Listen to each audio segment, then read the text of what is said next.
दोस्तों, मोनिका जिस कंपनी में काम किया करती है, जिस कंपनी में नौकरी किया करती है, वो एक दिन उसी कंपनी के मालिक के पास में पहुंच जाती है और अपने मालिक से कहती है कि मालिक, आप मेरे साथ में जो कुछ करना चाहें वो सब कुछ कर सकते हैं, बस आपको मेरा एक काम करना पड़ेगा। मालिक कहता है कि क्या काम है, ऐसी क्या जरूरत है। वो कहती है कि मालिक, मुझे कुछ पैसों की जरूरत है, आप वो पैसे मुझे दे दीजिए, उसके बाद में आप मेरे साथ में जो कुछ करना चाहते हैं वो सब कुछ कर लीजिए। वो मालिक मोनिका की सारी जरूरतों को पूरा करता है और मोनिका एक रात अपने मालिक को हर तरह से खुश करने की कोशिश करती है। तो दोस्तों, आज की इस कहानी में हम लोग ये जानने की कोशिश करेंगे कि आखिरकार मोनिका ऐसा क्यों करती है। उसे ऐसी कौन सी जरूरत थी जिसके लिए वो अपने मालिक के सामने ही अपने तन के सारे कपड़ों को उतार देती है। दोस्तों, इस कहानी को लास्ट तक जरूर सुनिएगा, क्योंकि ये जो कहानी है, ये कहानी आपके दिल को झकझोर देगी और आप लोगों को एक बार सोचने के लिए विवश कर देगी। तो आदाब, नमस्कार, सत श्री अकाल, मैं सागर पटेल। दोस्तों, कहानी शुरू करें उससे पहले आप लोगों से एक छोटा सा रिक्वेस्ट है कि अगर आप लोगों को ये मेरी कहानी अच्छी लगे तो इसे एक लाइक शेयर कर कमेंट बॉक्स में अपनी राय हमें जरूर दीजिएगा, जिससे कि मेरा हौसला बढ़ता रहे और मैं आप लोगों के सामने इसी प्रकार की नई नई कहानियां लेकर के आता रहूं। असल दोस्तों, आज की ये जो कहानी है, कहानी हमें एक पत्रिका के माध्यम से मिलती है और इस कहानी में उस लड़की ने अपना इंटरव्यू दिया और उस पत्रकार को यह बताया कि मैं आपको अपने जीवन पर बीती हर बात बताना चाहती हूं, पर मेरी एक शर्त है कि आप मेरा जो नाम है और पता है उसको आप नहीं छापिएगा। पत्रकार कहता है कि ठीक है। और फिर वो लड़की, जिसका मैं एक काल्पनिक नाम ले रहा हूं कुछ जानकारी के लिए, मोनिका उस पत्रकार को अपनी जब पूरी आप बीती बताती है, उसको अपनी कहानी सुनाती है, तो उस पत्रकार की आंखों से भी आंसू टपक पड़ते हैं। दरअसल दोस्तों, आज की एक कहानी कुछ ऐसी ही है जहां आज के दौर में हम लोग काफी दिनों से देख रहे हैं कि महिलाएं अपने प्रेमी के लिए या फिर अपने शरीर की जरूरतों को पूरा करने के लिए अपने पति का ही कत्ल करवा देती हैं, अपने पति का ही मर्डर कर देती हैं और फिर अपने प्रेमी के साथ में रहने लगती हैं। पर आज के इस दौर में भी ऐसी ऐसी महिलाएं पड़ी हैं जो अपने पति के लिए, जो अपने घर परिवार को बचाने के लिए अपने जिस्म तक को बेच देती हैं और उप तक नहीं बोलती हैं। दरअसल दोस्तों, मोनिका बताती है कि जब वो पैदा होती है तो उसकी उम्र 1 वर्ष के आसपास थी। तभी जो उसके माता पिता हैं, एक दिन उनकी एक्सीडेंट से मौत हो जाती है। उसके चाचा जो मेहनत मजदूरी किया करते हैं, अब मोनिका को पालने की जिम्मेदारी उसके चाचा और चाची पर आ जाती है। उसके चाचा चाची मोनिका की परवरिश करते हैं, पर वो लोग भी पैसे से बहुत गरीब होते हैं, मेहनत मजदूरी करके अपने घर का गुजारा करते हैं। मोनिका धीरे धीरे बड़ी होने लगती है और जैसे जैसे वो बड़ी होती है, उसके जो शरीर की बनावट होती है, उसके जो शरीर का आकर्षण होता है, वो बड़ा ही सुंदर होता है। यानी जैसे जैसे वो बड़ी होती है वैसे वैसे वो देखने में अधिक सुंदर लगने लगती है। जैसे ही उसकी उम्र 18 से 20 वर्ष की होती है, उसके चाचा और चाची को उसकी शादी की चिंता सताने लगती है। सोचते हैं कि उनके घर में एक बड़ी बेटी है, उसकी शादी करना है, क्योंकि अगर कुछ ऊंच नीच हो गया तो फिर वो समाज को क्या मुंह दिखाएंगे। अब वो मोनिका की शादी के लिए एक लड़के की तलाश करने लगते हैं, पर पैसे से मजबूर होते हैं। तभी उनको एक लड़का मेहनत मजदूरी करने वाला मिल जाता है। लड़के के माता पिता भी बचपन में ही खत्म हो जाते हैं। उसका नाम रमेश जो एक फैक्ट्री में काम किया करता है, नौकरी किया करता है। अब मोनिका के चाची और चाचा मोनिका की शादी रमेश के साथ में कर देते हैं। शादी होती है। शादी के बाद मोनिका और रमेश दोनों बहुत खुश होते हैं। कुछ दिन का समय बीतता है।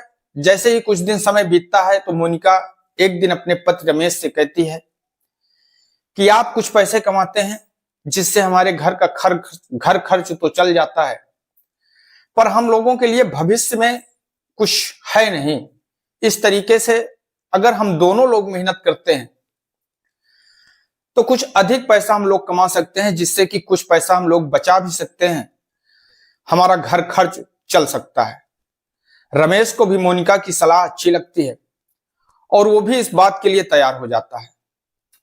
अब रमेश जिस कंपनी में काम करता है उसी जगह एक दूसरी फैक्ट्री में मोनिका भी काम करने लगती है। मोनिका अलग कंपनी में काम करती है और रमेश अलग कंपनी में काम करता है।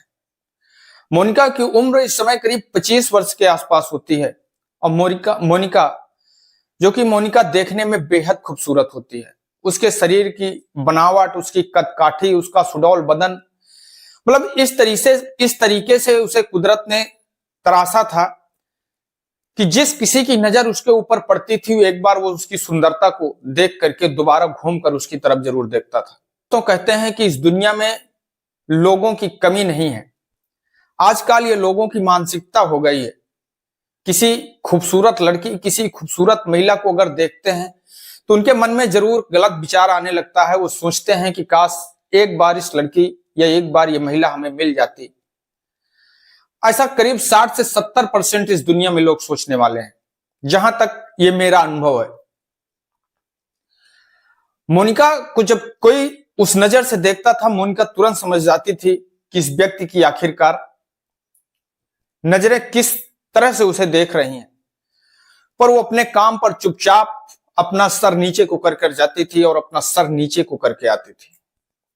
कंपनी का हर व्यक्ति मोनिका की खूबसूरती को देख करके उसका दीवाना था, पर मोनिका थी जो किसी से फालतू की ना तो बात करती थी और ना किसी के सामने घास डालती थी। पर दोस्तों कहते हैं कि कुदरत का जो करिश्मा है वो बड़ा ही अलग होता है। कब किसका समय बदल जाए ये किसी को मालूम नहीं होता है। रमेश जो एक दूसरी कंपनी में काम करता है, एक दिन रमेश जब अपनी ड्यूटी को खत्म करके अपने घर आता था, उसी समय रमेश का रोड एक्सीडेंट हो जाता है। अब यह सूचना मोनिका को मिलती है। मोनिका अपनी कंपनी से भागते भागते उस जगह पर पहुंचती है, रमेश के पास में पहुंचती है। तब तक वहां पर मौके पर भीड़ लग जाती है और वो भीड़ पुलिस को फोन करती है और पुलिस आती है और पुलिस रमेश को एक सरकारी अस्पताल में ले जाकर के एडमिट कर देती है। मोनिका उस अस्पताल में पहुंचती है, रमेश की हालत को देखती है तो देख करके उसकी आंखें फटी का फटी रह जाती हैं। दरअसल दोस्तों वो एक्सीडेंट बड़ा ही भयंकर होता है और उस एक्सीडेंट का नतीजा यह होता है कि जो रमेश का आधे शरीर का अंग होता है वो आधा अंग काम करना बंद कर देता है। मोनिका अपने पति को देखती है तो बहुत ज्यादा परेशान होती है। कुछ दिनों के बाद में अस्पताल से रमेश को छुट्टी मिल जाती है, पर रमेश की हालत अब ऐसी होती है कि ना तो वो उठ पाता है ना तो बैठ पाता है। बिस्तर पे ही लेटरिन, बिस्तर पर ही पेशाब। मोनिका अपने पति रमेश की बहुत अच्छी तरीके से सेवा करती है, पर उसके सामने एक समस्या थी कि उसे कंपनी में भी जाना है, क्योंकि अगर वो नौकरी छोड़ देगी तो फिर उसके घर खर्च कैसे चलेगा, और रमेश की देखभाल भी करना है। वो 8 घंटे 12 घंटे अपनी कंपनी में जाकर के ड्यूटी करती है और उसके बाद में अपने पति की पूरी तन मन धन से सेवा करती है, क्योंकि वो ये चीज सोचती थी कि अगर उसके जीवन में, अगर उसकी जिंदगी में, अगर इस दुनिया में कोई उसका है तो केवल उसका पति है। उसके चाचा चाची भी इतने पैसे वाले नहीं होते हैं कि जो उसकी मदद कर सकें। बाकी सारे रिश्ते नाते तो आप लोग समझते ही हैं कि जैसे ही लोगों को ये लगता है कि सामने वाले की कुछ जरूरत है, लोग बोलना बंद कर देते हैं कि कहीं वो हमसे पैसे न मांग ले, कहीं हमसे कुछ ऐसी चीज न मांग ले, और अगर हमने उसको ये चीज दे दिया तो फिर वो हमें वापस कहां से करेगा। ये सोच करके बाकी रिश्तेदार भी अब मोनिका से बात करना बंद कर देते हैं। मोनिका को इस चीज का कोई गम नहीं होता। मोनिका 8 घंटे जाकर के अपनी कंपनी में ड्यूटी करती है और उसके बाद में अपने पति रमेश के पास आती है। रमेश को टट्टी पेशाब मतलब हर तरह से उसकी सेवा करती है। कई बार रमेश अपनी पत्नी मोनिका से कहता है कि मोनिका, आपकी जिंदगी अभी नई नई है, अब मैं ठीक होने वाला नहीं हूं। मैं आपसे कहता हूं कि आप मुझे मेरे हालात पर छोड़ दो और आप कहीं और चली जाओ, किसी दूसरे के साथ शादी कर लो और अपनी जिंदगी मेरे पीछे बर्बाद मत करो। मोनिका, रमेश जब ऐसी बात मोनिका से कहता है, मोनिका तुरंत अपने पति के मुंह पर हाथ लगा लेती है और वो कहती है कि अगर आज तुमने ये बात अपने मुंह से बोल दी तो बोल दी, पर यह बात कभी अपने मुंह से दोबारा मत बोलना, क्योंकि मैं अगर हूं तो केवल आपकी हूं और आपके बाद मैं न किसी की हूं और न किसी को हूंगी। रमेश और मोनिका इस तरीके से अपने जीवन को काट रहे हैं। मोनिका मन ही मन कभी कभी बहुत ज्यादा परेशान होती है, सोचती है, भगवान से प्रार्थना करती है, अपने दिल की बात अपने दिल में करके खुद अकेले में जाकर के रो लेती है कि आखिरकार भगवान उसने ऐसा कौन सा पाप किया था, उसने ऐसी कौन सी गलती की थी जिसकी सजा उसे पूरे जीवन तक मिल रही है। बचपन में माता पिता ने साथ छोड़ दिया और अगर उसको एक पति मिला तो आज उसकी पति की भी ऐसी हालत है कि वो कुछ करने के लायक नहीं है, उसका साथ देने के लायक नहीं है। पर मोनिका ये ठान चुकी थी कि उसके नसीब में जो है उसे कोई बदल नहीं सकता है और इसलिए अब वो जो भी है उसका सब कुछ रमेश ही है। कुछ दिनों का समय बीतता है। कुछ दिन के बाद में फिर एक दिन मोनिका अपने पति रमेश को लेकर के अस्पताल जाती है, उसको दिखाने के लिए, उसका चेकअप करवाने के लिए। जब वो डॉक्टरों को दिखाती है तो डॉक्टर लोग मोनिका से कहते हैं कि आपके पति की हालत ठीक हो सकती है, उसके लिए आपके पति का ऑपरेशन करना पड़ेगा और ऑपरेशन का जो खर्च है वो करीब 8 लाख रुपए है। अगर आप 8 लाख रुपए की व्यवस्था कर सकें तो आपके पति की हालत ठीक हो सकती है, वरना ये पूरे जीवन ना तो चल सकेंगे ना तो बैठ सकेंगे, पूरे जीवन इसी प्रकार इनका बिस्तर पर ही गुजरेगा। मोनिका ये बात सुनती है तो सुन करके परेशान होती है। फिर वो अपने घर अपने पति को लेकर के आती है, नहलाती है, धुलाती है, खाना खिलाती है, कंपनी जाती है, लौट करके आती है तो अकेले में बैठ कर रो लेती है। भगवान से कहती है कि भगवान, आखिरकार मैंने ऐसे कौन से पाप किए हैं, किस पाप की सजा आप हमें दे रहे हो। फिर सोचती है कि उसके पास में 8 लाख रुपए कहां से आए, किससे वो पैसे ले, कोई उसे पैसे देने वाला नहीं है। और जब यह बात रमेश को पता लगती है तो रमेश एक दिन मोनिका से कहता है कि मोनिका, मैं जानता हूं कि आप क्या सोचकर परेशान हो, कितने पैसे कहां से लाऊं, और मैं यह भी जानता हूं कि इतने पैसे हम लोगों को कोई देने वाला नहीं है, इसलिए आप मुझे मेरे हालत पर छोड़ दो और आप अपना एक नई जिंदगी की शुरुआत कर दो। मोनिका अपने पति रमेश से कहने लगती है कि देखो, आपको इस सब चीज की टेंशन लेने की जरूरत नहीं है, आपको परेशान होने की जरूरत नहीं है। मैं जिस कंपनी में काम करती हूं उस कंपनी से मैं 8 लाख रुपए कर्ज के रूप में लूंगी और फिर पूरे जीवन वहां पर नौकरी करूंगी और नौकरी कर करके उसका कर्ज उतार दूंगी। जैसे ये बात रमेश सुनता है तो रमेश को भी अपनी पत्नी पर गर्व होता है, पर वो भी हताश था, निराश था। उसे न कहीं कहीं अपने पत्नी पर बड़ा ही आश्चर्य होता था। पर मोनिका अपने पति रमेश से हरदम ये कहती थी कि आखिरकार अगर क्या मेरे साथ ये हो जाता तो आप मेरा साथ छोड़ देते, अगर आप मेरा साथ नहीं छोड़ सकते थे तो फिर मैं आपका साथ कैसे छोड़ सकती हूं। दोस्तों, शायद ऐसे पति पत्नी या ऐसा जीवन साथी मिलना आज के समय में मुश्किल ही नहीं बल्कि नामुमकिन है। पर कहते हैं कि जिन लोगों के प्यार में, जिन लोगों के बीच में केवल प्यार होता है, वहां पर पैसे की कोई अहमियत नहीं होती। अब एक दिन मोनिका अपनी कंपनी के मालिक के पास में जाती है और अपने मालिक से कहती है कि साहब, मुझे 8 लाख रुपए की जरूरत है, मुझे 8 लाख रुपए आप दे दीजिए और मैं पूरे जीवन आपके यहां नौकरी करूंगी और धीरे धीरे करके आपका सारा पैसा चुका दूंगी।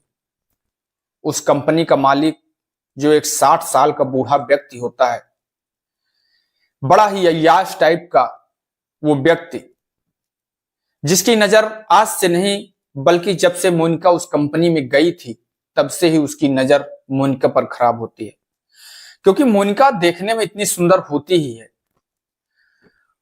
उस कंपनी का मालिक सोचता है कि आज तो उसके सारे अरमान पूरे हो जाएंगे, आज तो उसका जो काम है वो काम बन जाएगा, जो वो आज तक चाहता था, जिसको चाहता था, जिसको पाना चाहता था, आज वो खुद ना खुद चल के उसके सामने आ चुकी है। मोनिका की मजदूरी का फायदा उसका मालिक उठाना चाहता है। वो उससे कहता है कि ठीक है, हम 8 नहीं आपको 10 लाख रुपए देंगे, पर उसके बदले आपको एक रात मेरे साथ में बितानी पड़ेगी। मोनिका जैसे ही अपनी मालिक की बात को सुनती है, उसकी आंखें फटी का फटी रह जाती हैं। उसके मुंह से कोई शब्द नहीं निकलता। वो थोड़ी देर चुपचाप अपने सर को नीचे झुका करके वहीं पर खड़ी रहती है। उसका मालिक कहता है कि सोच लो, विचार कर लो, अगर आपको पैसे चाहिए तो फिर आपको एक रात मेरे साथ गुजारनी पड़ेगी। मोनिका कहती है कि ठीक है मालिक, मुझे एक दिन का वक्त चाहिए, मैं सोच करके आपको बताती हूं। मोनिका वहां से चुपचाप अपने घर आ जाती है और घर आने के बाद में अपने पति को खाना देती है, पानी देती है, उसकी सेवा करती है। रात को जब वो लेटती है, उसके पति को नींद आ जाती है, वो सो जाता है। मोनिका चुपचाप लेट करके सोचती रहती है कि आखिरकार उसे क्या करना चाहिए, क्या नहीं करना चाहिए। पूरी रात वो सोचती है कि अगर वो अपने मालिक की बात नहीं मानती तो फिर उसका जो पति रमेश है वो पूरे जीवन चल नहीं सकेगा, पूरा जीवन उसका बेकार हो जाएगा। और अगर वो अपने पति की, अपने मालिक की बात मानती है तो फिर वो जो अपने पति से केवल प्यार करती है, फिर उसका प्यार, वो उसकी पतिव्रता कहीं ना कहीं चूर हो जाएगी। बड़ा सोच विचार करके वो अपने मन में फैसला करती है और फिर सुबह वो मालिक के पास में पहुंच जाती है। मालिक से कहती है कि मालिक, मैं आपकी हर बात मानने के लिए तैयार हूं, आप जिस होटल को बुक करना चाहें उस होटल को बुक कर सकते हैं। उसका जो मालिक होता है, मालिक बहुत खुश होता है और खुश होने के बाद में फिर वो एक होटल बुक करता है। मोनिका अपने पति को खाना देती है, उसे नहलाती है, धुलाती है और फिर वो कहती है अपने पति से कि आज उसकी नाइट ड्यूटी है और वो नाइट ड्यूटी का कह करके वो उस होटल में पहुंच जाती है। उसका जो मालिक होता है मोनिका को देखकर बेहद खुश होता है। वो मोनिका को देखते ही पहले ही मोनिका के अकाउंट पर 5 लाख रुपए ट्रांसफर कर देता है और फिर वो मोनिका से कहता है कि अब आप अपने कपड़े उतारो। मोनिका ना चाहते हुए भी अपने कपकपाते हाथों से अपने बदन से अपने एक एक कपड़ों को उतारने लगती है और फिर जो उसका मालिक है, उसका मालिक उसको एक हबसी जानवर की तरह नोचने लगता है, घसोटने लगता है, उसके ऊपर आता है, अपने अरमानों को पूरा करने लगता है। मोनिका चुपचाप लेटी हुई, उसका जिस्म तो उसके मालिक के पास में था, पर उसका जो दिल था, उसका जो दिमाग था, वो अपने पति के पास में था। बस उसको ऐसा लगता था कि कितनी जल्दी ये रात बीत जाए, बस इससे ज्यादा वो कोई प्रार्थना नहीं कर सकती थी। वो भगवान से बस यही विनती करती थी कि भगवान कितनी जल्दी ये रात आप छोटी कर दो, कितनी जल्दी ये रात बीत जाए और वो अपने पति के पास में पहुंच जाए। सुबह होती है। सुबह होने के बाद में जो उसका मालिक है वो मोनिका से कहता है कि ठीक है, आपने आज मुझे खुश कर दिया, मेरे अरमानों को पूरा कर दिया, आप घर पहुंचिए, आपके घर पहुंचते पहुंचते आपके बाकी पैसे भी आ जाएंगे। मोनिका अपने घर जाती है, सोचते हुए विचारते हुए, पर उसे इस चीज का जरा सा भी अफसोस नहीं होता है कि उसके मालिक ने उसके साथ में पूरी रात क्या किया है। उसे इस चीज की खुशी थी कि उसने अपने पति के इलाज करवाने के लिए पैसों की व्यवस्था कर ली है। मोनिका अपने घर पहुंचती है। घर पहुंच करके अपने पति को सुबह का नाश्ता देती है, उसे नहलाती है, धुलाती है, खाना देती है और यह सब करने के बाद में तुरंत अस्पताल जाती है। अस्पताल में जाकर के डॉक्टरों से मिलती है, कहती है कि साहब, मैंने पैसे की व्यवस्था कर ली है, आप मेरे पति का इलाज शुरू करिए। रमेश को अस्पताल में एडमिट किया जाता है। रमेश का ऑपरेशन होता है। ऑपरेशन होने के बाद में रमेश एक बार फिर उसी प्रकार से चलने लगता है, टहलने लगता है। कुछ दिन के बाद में जब रमेश पूरी तरह से सही होता है तो फिर वो एक कंपनी में अपनी नौकरी करने लगता है। अब फिर से वो दोनों पत्नी रमेश और मोनिका उसी प्रकार से जैसे उनका पहले जीवन था, उसी प्रकार से उनका जीवन चलने लगता है। दोस्तों, मोनिका ने जब इंटरव्यू दिया तो उस पत्रकार से ये बात बताई और उससे शर्त रखी कि आप मेरा नाम और मेरा एड्रेस नहीं छापेंगे, इस शर्त पर मैं आपको ये सारी बात बता रही हूं। दोस्तों, उस कहानी में जब लोगों ने मोनिका की इस कहानी को पढ़ा और उस पर कमेंट किया तो ज्यादातर लोगों के कमेंट बड़े ही पॉजिटिव थे।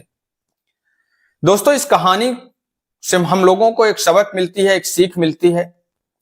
कहते हैं कि अगर किसी की जान बच रही हो और उसके लिए हमें झूठ बोलना पड़े तो झूठ बोलना झूठ नहीं कहलाता है। अगर हमारे झूठ बोलने से किसी की जान बच रही है तो हमें झूठ बोलने में कोई परहेज नहीं होना चाहिए। उसी प्रकार मोनिका ने अपने पति की जान बचाने के लिए अपने जिस्म का सौदा कर लेती है। पर दोस्तों, आप लोग कमेंट बॉक्स में हमें जरूर बताएं कि आखिरकार मोनिका जो ये करती है ये सही था, ये गलत था, या मोनिका ने जो किया वो सही किया या गलत किया। आप लोगों की राय का हमें इंतजार रहेगा। तो आज की कहानी में बस इतना ही। कल फिर मिलेंगे किसी एक नई कहानी के साथ में।